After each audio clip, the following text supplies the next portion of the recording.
9 துறைமுகங்களில் புயல் எச்சரிக்கை கூண்டு ஏற்றப்பட்டிருக்கிறது.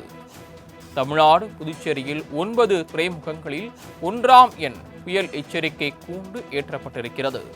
அதன்படி எண்ணூர், காட்டுப்பள்ளி, புதுச்சேரி, காரைக்கால், பாம்பன், தூத்துக்குடி உள்ளிட்ட 9 துறைமுகங்களில் 1ஆம் எண் புயல் எச்சரிக்கை கூண்டு ஏற்றப்பட்டுள்ளது. கூடுதல் விவரங்களை செய்தியாளர் செலினா வழங்க கேட்கலாம். செலினா, விவரங்கள்.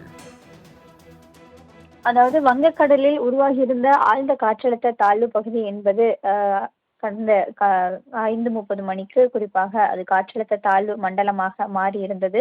மேலும் அடுத்து வரக்கூடிய 24 மணி நேரத்தில் அது ஆழ்ந்த காற்றழுத்த தாழ்வு மண்டலமாகும். 27ஆம் தேதி புயலாக மாறுவதற்கு வாய்ப்பு இருக்கக்கூடும் என்ற எச்சரிக்கை விடுக்கப்பட்டிருக்கக்கூடிய நிலையில் தமிழகத்திலிருந்து 990 கிலோமீட்டர் கிழக்கு தென்கிழக்கு திசையில் அந்த புயல் என்பது மையம் கொண்டிருக்கிறது. இதன் காரணமாக தமிழகம், புதுச்சேரி உள்ளிட்ட துறைமுகங்களுக்கு தற்பொழுது புயல் எச்சரிக்கை கூண்டு என்பது ஏற்றப்பட்டிருக்கிறது.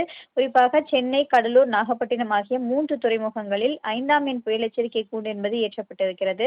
அதே போல எண்ணூர், காட்டுப்பள்ளி, புதுச்சேரி, காரைக்கால், பாம்பன், தூத்துக்குடி ஆகிய துறைமுகங்களுக்கு 1ஆம் எண் புயல் எச்சரிக்கை கூண்டு ஏற்றப்பட்டிருப்பதாக தற்பொழுது இந்திய வானிலை ஆய்வு மையம் தெரிவித்திருக்கிறது. குறிப்பாக மீனவர்கள் ஏற்கனவே கடலுக்கு சென்றிருக்கக்கூடியவர்கள் மீண்டும் கரைக்கு திரும்ப வேண்டும் என்ற எச்சரிக்கை விடுக்கப்பட்டிருக்கிறது. அதே போல 29ஆம் தேதி வரையிலும் மீனவர்கள் யாரும் கடலுக்கு செல்லக்கூடாது என்ற எச்சரிக்கையும் வானிலை ஆய்வு மையம் தெரிவித்திருக்கக்கூடிய நிலையில்தான் தற்பொழுது புயல் எச்சரிக்கை கூண்டு என்பது ஏற்றப்பட்டிருக்கிறது. குறிப்பாக சென்னை, கடலூர், நாகப்பட்டினம் ஆகிய துறைமுகங்களுக்கு 5ஆம் எண் புயல் எச்சரிக்கை கூண்டு ஏற்றப்பட்டிருப்பதாகவும் எண்ணூர், காட்டுப்பள்ளி, புதுச்சேரி, காரைக்கால், பாம்பன், தூத்துக்குடி ஆகிய துறைமுகங்களுக்கு 1ஆம் எண் புயல் எச்சரிக்கை கூண்டு என்பது ஏற்றப்பட்டிருக்கிறது. இந்த புயல் உருவான பிறகாக தமிழகத்தில் குறிப்பாக கடலோர மாவட்டங்களில் அதிகப்படியான மழைக்கு வாய்ப்பு இருக்கக்கூடும் என்றும், சென்னை, திருவள்ளூர், அதே போல ராணிப்பேட்டை ஆகிய மாவட்டங்களை பொறுத்தவரையிலும் மிக கனமழைக்கு வாய்ப்பு இருக்கக்கூடும் என்ற எச்சரிக்கை விடுக்கப்பட்டிருக்கக்கூடிய நிலையில்தான் தற்பொழுது புயல் எச்சரிக்கை கூண்டு என்பது ஏற்றப்பட்டிருப்பதாக இந்திய வானிலை ஆய்வு மையம் அறிக்கை வெளியிடப்பட்டிருக்கிறது. தாங்கள் வழங்கிய தகவல்களுக்கு நன்றி செலினா.